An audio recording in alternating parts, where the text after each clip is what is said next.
പ്രിയപ്പെട്ടവർക്കും യേശുക്രിസ്തുവിൻ്റെ നാമത്തിൽ എൻ്റെ സ്നേഹവന്ദനം. പ്രിയ സഹോദരങ്ങളെ, ജീവിതം പലതരത്തിലുള്ള തുടക്കങ്ങളാൽ നിറഞ്ഞതാണ്. ചിലപ്പോൾ നാം തെറ്റായ വഴികളിൽ തുടങ്ങി ദൈവത്തിൻ്റെ പദ്ധതിയിൽ നിന്നും അകന്നു പോകാറുണ്ട്. പക്ഷേ ഇന്ന് ദൈവം നമ്മോട് പറയുന്നു, ദൈവത്തിൽ നിന്ന് തുടങ്ങുക. ദൈവത്തിൽ ആശ്രയിച്ചുകൊണ്ട് ദൈവഹിതപ്രകാരം തുടങ്ങുന്ന കാര്യങ്ങൾ ഒരിക്കലും പരാജയമാകുകയില്ല. മനുഷ്യൻ പലപ്പോഴും മനുഷ്യബുദ്ധിയാൽ ദൈവത്തെ കൂടാതെയുള്ള തുടക്കങ്ങൾ കുറിക്കുന്നു.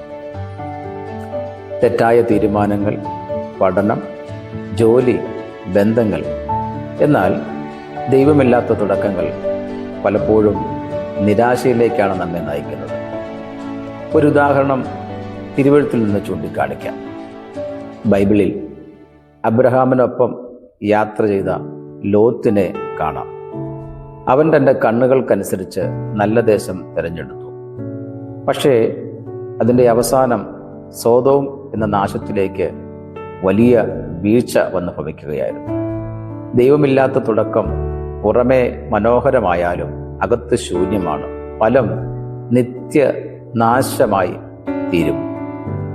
ദൈവത്തിൽ നിന്ന് തുടങ്ങുന്നവരുടെ അനുഗ്രഹം ശ്രേഷ്ഠകരമാണ്. വചനത്തിൽ നമ്മൾ ഇങ്ങനെ വായിക്കുന്നു, നിന്റെ വഴി യഹോവയെ പരമേൽപ്പിക്കാം, അവനിൽ തന്നെ ആശ്രയിക്കാം, അവൻ അത് നിർവഹിക്കും. സങ്കീർത്തനങ്ങൾ 37:5. അബ്രഹാമിൻ്റെ ജീവിതം നോക്കൂ. ദൈവത്തിൻ്റെ വാക്ക് കേട്ടപ്പോഴാണ് അവൻ്റെ യാത്ര ആരംഭിച്ചത്. ഉൽപ്പത്തി പുസ്തകം 12:1 അവൻ എവിടേക്ക് പോകുന്നുവെന്ന് പോലും അറിഞ്ഞില്ല. പക്ഷേ ദൈവത്തിൽ നിന്നുള്ള തുടക്കം അവനെ ഒരു ജനതയുടെ പിതാവാക്കി മാറ്റി. ദൈവം അടിസ്ഥാനമായാൽ ജീവിതം അനുഗ്രഹപൂർണമായിരിക്കും. നാം എന്ത് ചെയ്യുന്നതായാലും, ബിസിനസ്, ജോലി, പഠനങ്ങൾ, ബന്ധം, നമ്മുടെ ജീവിതത്തിലെ എല്ലാ കാര്യങ്ങളും പ്രാർത്ഥനയോടെ ദൈവഹിതമറിഞ്ഞ് ദൈവത്തിൽ ആരംഭം കുറിക്കുന്നു എങ്കിൽ ഒരിക്കലും പരാജയമാകില്ല. അത് സുനിശ്ചിതമായ കാര്യമാണ്. പ്രായോഗികമായി ദൈവത്തിൽ നിന്ന് തുടങ്ങുക എന്ന് പറഞ്ഞാൽ ജീവിതത്തിൽ എല്ലാ കാര്യങ്ങളും പ്രാർത്ഥനയാൽ തുടങ്ങുക.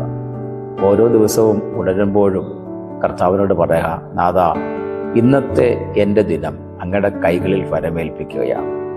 എൻ്റെ ആഗ്രഹങ്ങളും എൻ്റെ ജീവിത ലക്ഷ്യങ്ങളുമെല്ലാം ഞാൻ അങ്ങിൽ സമർപ്പിക്കുന്നു.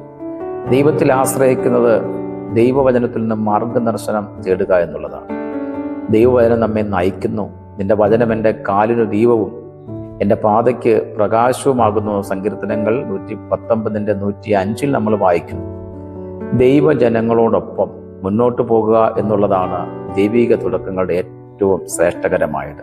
നല്ല കൂട്ടായ്മ ബന്ധങ്ങൾ, വചനവിരുദ്ധമായ കൂട്ടായ്മകൾ, ബന്ധങ്ങൾ തെറ്റായ ദിശയിലേക്ക് നമ്മെ നയിക്കുന്നു. അതിൻ്റെ അവസാനം നാശത്തിൽ നമ്മളെത്തും. എന്നാൽ ആത്മീക സഹോദരങ്ങളുമായി, പ്രാർത്ഥിക്കുന്നവരുമായി, നല്ല ആത്മീയരുമായിട്ടുള്ള ജീവിതത്തിലെ പല തുടക്കങ്ങളും ഒരിക്കലും പരാജയമായി തീരത്തില്ല. പക്ഷെ ദൈവം നമ്മുടെ തുടക്കമായാൽ നമ്മുടെ ജീവിതത്തിൽ അതൊരു വലിയ തുടക്കവും വലിയ ലക്ഷ്യത്തിലേക്കുള്ള യാത്രയുടെ ആരംഭവുമായി മാറും. ആകയാൽ എന്നെ കേൾക്കുന്ന പ്രിയപ്പെട്ടവരെ, ദൈവത്തിൽ തുടങ്ങുക.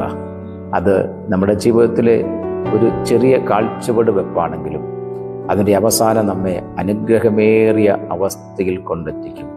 പ്രിയരെ, ഈ സന്ദേശം നിങ്ങളുടെ ഹൃദയത്തെ സ്പർശിച്ചു എന്ന് ഞാൻ വിചാരിക്കുകയാണ്. കർത്താവ് എല്ലാവരെയും ധാരാളമായി അനുഗ്രഹിക്കുമാറാകട്ടെ.